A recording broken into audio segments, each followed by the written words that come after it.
us.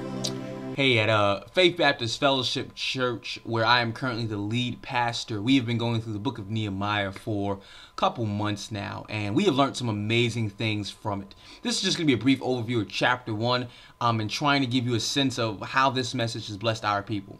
Well, in Nehemiah chapter 1, there are a couple of things we learned and we saw, and it really challenged us. But first, let me ask you this. Have you ever heard bad news? And I don't mean bad news like when you spill something or you drop some food and you're like, man, somebody's not gonna get the big piece of chicken. No, I mean like bad news, like devastating news. That the moment you heard it, your heart dropped, your thoughts wandered, tears flooded.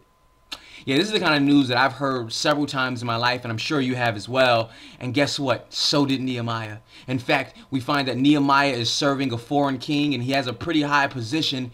And he hears bad news about the ones he loves, his people, Israel.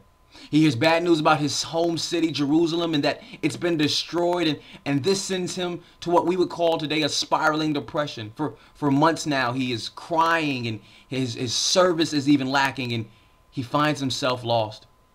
What do you do in those situations when you find yourself lost? Now I know some of us will turn to our friends and we get advice, and some of us turn to media and self-help books. But have you noticed that it's not really effective? That it's only temporary? Let me tell you what Nehemiah did. In chapter 1, we find that he cries and he prays and he cries and he prays and he seeks God. That he's completely clueless of what to do, but he goes to the person who has a clue, God. Let me ask you this. When's the last time you tried turning to God? I know it sounds super religious, and I know it sounds even cliche, or go to God, but it's a real question. When's the last time you found yourself saying, I'm going to go to the one who knows exactly what's going on, and that one is the only true and living God? This is exactly what Nehemiah did. He had to go to God, praying to him that he would show up in his life because he needed an impossible way out. Do you have that impossible way out? Do you have that clear direction? Let me offer you this. When times get rough, when times get hard, when challenges seem like they are rising in your life, you should probably turn to God. And by probably, I mean the only thing to do is turn to God.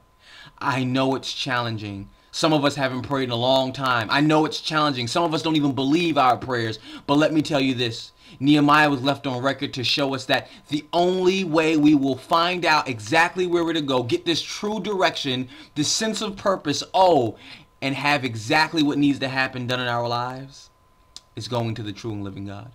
Listen, this is a message that we talked about that blessed our people at Faith Baptist Fellowship Church, and my prayer that it's going to bless you as well. We thank you for tuning in, and we ask you to keep posted and stay tuned as we'll talk about the rest of Nehemiah here and summaries just like this. Once again, thank you so much and have a blessed day.